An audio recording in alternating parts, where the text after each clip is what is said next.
오늘 제가 들려드릴 이야기는 정말 충격적입니다. 산사랑 산악회라는 작은 모임 안에서 벌어진 너무나 뜨겁고 위험했던 삼각관계. 사별한 외로운 여인과 두 명의 남자. 그들이 산 위에서 펼친 사랑 이야기는 결국 파국으로 끝났습니다. 지금부터 그 모든 것을 공개합니다. 1장 사별한 여인, 외로움의 가치다. 남편과 사별한 지 벌써 3년. 그녀의 이름은 정숙희가며 50대 초반의 평범한 아파트 주부였습니다. 결혼 생활, 평범했어요. 아주 평범했습니다. 아침에 출근하는 남편 뒷모습, 밤에 돌아오는 발걸음음, 주말에 함께 가던 산길. 그런데 그 모든 게 갑자기 멈췄습니다.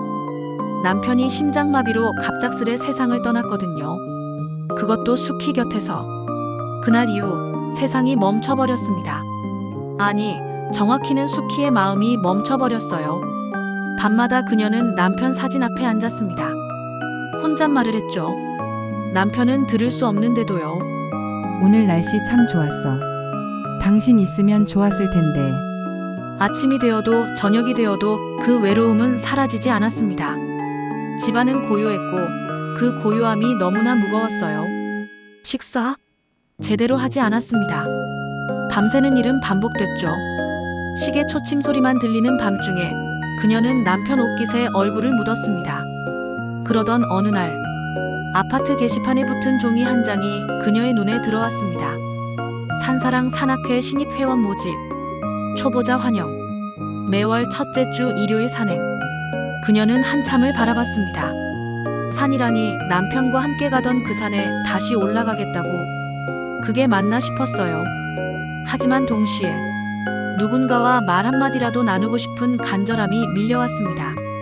결국 손가락이 움직였고 전화를 걸었습니다. 2장 첫 만남, 운명처럼 나타난 남자. 산악회 첫 모임날, 새벽 6시. 아직 어두운 아침. 버스 정류장 앞에는 등산 복장의 사람들로 가득했습니다. 그녀는 가방을 꼭 쥔 채 섰어요. 어색했습니다. 주변 사람들은 모두 반가운 인사를 나누는데 그녀만 덩그러니 섰죠. 그때 처음 오셨나요? 따뜻한 목소리, 편한 미소. 김유석 가명, 50대 중반. 산악회의 총무였고 사람들은 그를 산 위의 햇빛이라고 부를 정도였습니다. 제 이름은 김유석이고요. 산악회 총무입니다. 초보시면 좀 걱정하지 마세요. 우리가 다 도와드릴 테니까요. 그의 말과 함께 그녀의 마음에 따뜻함이 묻어났습니다. 산을 오르며 그는 계속해서 그녀 곁에 있었습니다. 가파른 바위, 손을 내밀어줬죠. 여기가 미끄러워요. 잡으세요. 물이 필요해 보이면 물을 건네줬고 숨이 가쁜 것 같으면 잠시 멈춰 앉아줬습니다. 그리고 그 모든 순간에 그는 웃었어요. 따뜻한 눈빛으로. 오랜만이었습니다. 누군가가 자신을 배려한다는 것, 누군가가 옆에 있다는 것. 그녀의 가슴은 설렜습니다. 하산 후 단체 회식, 노래방, 술, 웃음이 가득했습니다. 그때 유석은 또다시 그녀에게 다가왔어요. 조용히, 다른 사람들이 모르게. 수키 씨 실은요? 그의 말이 벅찼습니다. 다음엔 우리 둘이서만 가면 어떨까요? 조용한 산이 있거든요. 사람도 별로 없고 당신처럼 조용한 산. 그녀는 알았어요. 이 말이 무엇을 의미하는지, 이것이 얼마나 위험한지도. 하지만 거절할 수 없었습니다. 외로움이라는 계곡에서 신음하던 그녀에게 그는 유일한 손이었거든요. 고개를 끄덕였습니다. 네, 좋아요. 그 순간 모든 게 시작됐습니다. 3장 둘만의 산, 금지된 감정의 침투. 둘이서만 그 말은 마법이었습니다. 첫 번째 둘만의 산행. 한적한 산. 사람이 거의 없는 곳. 산 중턱의 쉼터에서 그들은 앉았습니다. 유석은 따뜻한 커피를 건넸어요. 이게 내 손이었어. 당신 남편분도 이렇게 챙겨드렸나요? 그 질문에 수키는 눈물이 맺혔습니다. 예전엔 그렇긴 했는데 이제 없으니까요. 제가 대신 챙겨드릴게요. 두 번째 산행, 세 번째 산행, 네 번째. 어느 순간부터 그들은 산에 가자가 아니라 너를 보러 간다는 말로 약속했습니다. 산 정상에서 그녀는 말했어요. 요즘 계속 당신 생각만 해요. 밤에도 아침에도. 유석이 대답했습니다. 나도요. 이상해요. 산이 좋은 게 아니라 당신이 그리워요. 그들은 손을 맞잡았습니다. 그건 잘못된 행동이었어요. 둘 다 알았습니다. 유석은 기혼자였고 아내와 아이가 있었어요. 수키도 알고 있었습니다. 이게 얼마나 위험한지. 하지만 외로움의 절벽에서 떨어지는 것보다 잘못된 손이라도 잡고 싶었습니다. 그렇게 둘만의 비밀은 깊어졌습니다. 4장 세 번째 사람, 질투의 불씨가 점화되다. 그런데 산악회에는 또 다른 남자가 있었습니다. 박종태 가명, 50대 중반. 유석의 오랜 친구이자 산악회의 간부였죠. 그는 수키를 처음 본 그날부터 마음을 빼앗겼습니다. 그 여인 슬프지만 정말 아름답다. 혼잣말로 중얼거렸어요. 그 후로 종태는 매 산행마다 계획을 짰습니다. 산행에서 수키 옆에 서려고, 사진을 찍을 때면 자연스레 그녀를 가운데 두려고, 물을 건네고 손을 도와주고, 마치 유석처럼요. 하지만 수키의 눈은 이미 다른 곳을 향하고 있었습니다. 어느 날 산행 후 수키와 유석이 자리를 잠깐 비웠어요. 손을 잡고 그 모습을 종태가 봤습니다. 멀리서, 하지만 분명히 봤어요. 두 사람이 숨어서 입을 맞추는 장면까지. 그날부터 종태의 마음은 변했습니다. 화였어요. 아니, 질투였어요. 그리고 점점 더 날카로워졌습니다. 이 여자는 나를 위해 남겨져야 한다. 그가 생각한 거였어요. 5장 들킬 수밖에 없었던 순간. 산행 후 회식. 술이 몇 잔 오갔어요. 분위기는 좋았습니다. 누구도 그날이 비극의 시작이 될 줄 몰랐죠. 그때였습니다. 종태가 갑자기 일어섰어요. 여기 계신 분들 한 가지 물어보고 싶은 게 있어요. 모두의 시선이 쏠렸습니다. 산을 진짜 타려고 가는 사람들이 있어요. 그리고 산을 빌미로 삼는 사람들도 있지요. 이 산악회 안에도 그런 사람들이 있습니다. 그의 시선이 수키와 유석을 향했어요. 팔짱을 끼고 다니고 남몰래 손을 잡고 모텔에도 들어가고 나는 다 봤어요. 순간 모든 게 멈췄습니다. 테이블이 얼어붙었어요. 숟가락 떨어지는 소리가 커들렸습니다. 수키의 얼굴은 하얘졌고 유석의 눈은 분노로 불타올랐습니다. 아, 그리고 종태가 계속했어요. 두 분 다 유부남, 유부녀잖아요? 그 말이 떨어지는 순간 뭐라고? 유석이 벌떡 일어섰습니다. 6장 소문의 홍수, 그리고 두 남자의 충돌. 그날 밤 산악회 카톡방은 폭발했습니다. 유석 총무랑 그 여인 사이 뭐 있는 거 아닌가?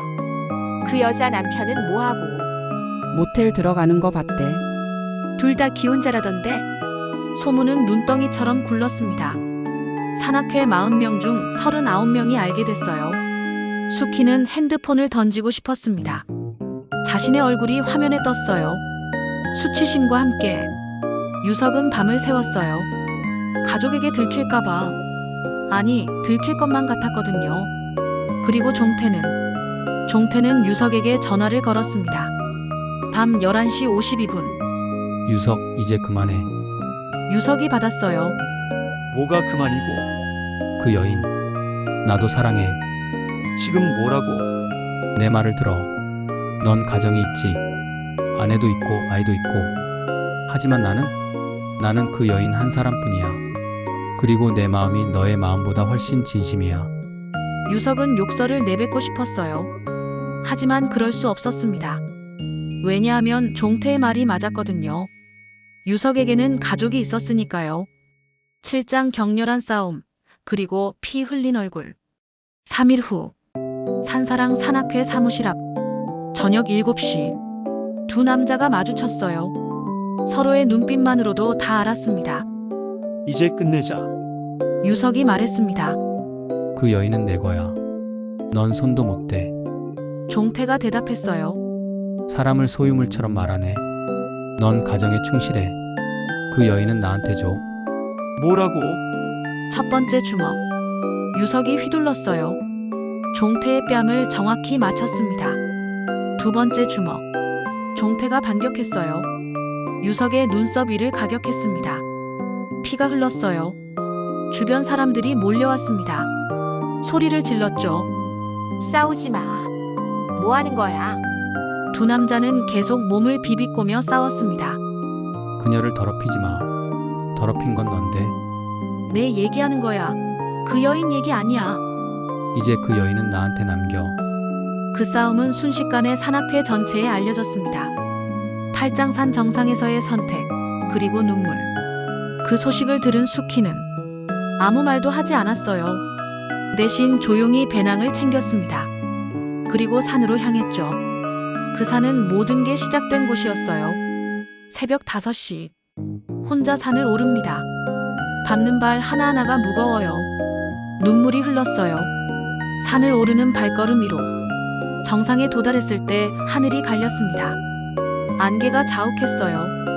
마치 하늘도 울고 있는 것처럼. 그때 두 사람이 왔습니다. 유석은 여전히 얼굴에 상처가 남아 있었고 종태도 움직임이 어색했어요. 세 사람이 만났습니다. 산 정상의 안개 속에서 수키가 먼저 말했어요. 목소리는 떨렸지만 결연했습니다. 이제 그만해요. 유석이 입을 열려 했지만 그녀가 계속했어요. 당신들도 나도 이미 너무 많이 상처받았어요. 이제 더는 못해요. 종태가 말했습니다. 그런데 날 떠나실 건가요? 당신을 사랑하는데.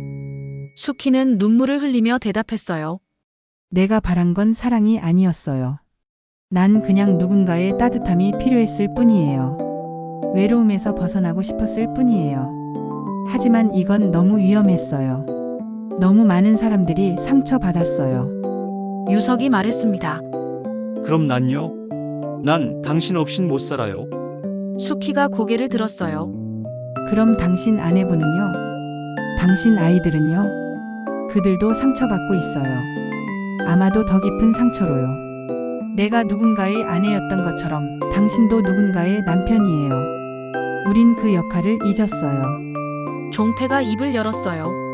그럼 난요? 난 혼자인데. 그래요, 당신은 혼자셨어요. 정말 미안해요. 하지만 이건 이렇게 끝나야 해요. 수키는 천천히 일어섰습니다. 이제 난 누구의 것도 아니고 싶어요. 나 자신으로만 살고 싶어요. 남편을 그리워하면서 외로움과 함께 살고 싶어요. 하지만 더는 누구에게 기댈 수 없어요. 그래야 아무도 상처받지 않아요. 그리고 그녀는 뒤돌아섰습니다. 안개 속으로. 두 남자의 손이 뻗어졌지만 도달할 수 없었어요. 그녀는 산을 내려갔습니다. 혼자. 구장 그 후의 모든 것. 그날 이후 모든 게 바뀌었어요. 산사랑 산악회는 둘로 갈라졌습니다. 유석은 3주 후 아내에게 들켰어요. 카톡 기록, 사진 모든 게 밝혀졌죠. 지금은 이혼 소송 중입니다. 아이들은 친구들에게 좋지 않은 소문을 들었어요. 종태는 산악회를 탈퇴했습니다.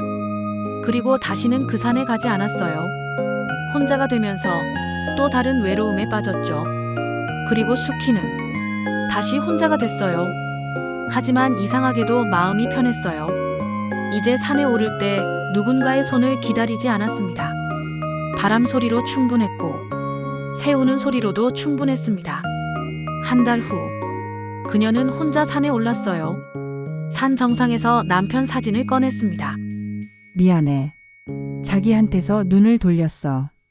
이제 할 수 있을 것 같아. 혼자서도. 눈물이 흘렀어요. 하지만 이번엔 슬픔의 눈물이 아니었어요.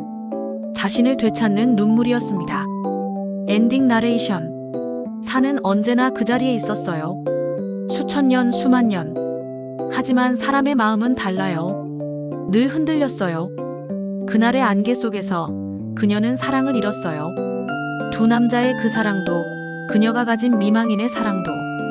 하지만 동시에 그녀는 자신을 되찾았어요. 정숙희는 이제 누군가의 아내도 누군가의 여인도 아니에요.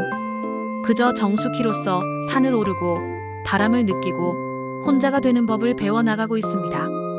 사랑은 꼭 함께 있어야만 피어나는 게 아니었어요. 그리움 속에서도 외로움 속에서도 사랑은 존재했습니다. 그리고 때론 사랑을 놓아주는 것이 가장 깊은 사랑일 수도 있다는 걸 그녀는 산 위에서 깨달았습니다. 댓글로 여러분의 생각을 나눠주세요. 그리고 구독 버튼도 눌러주세요.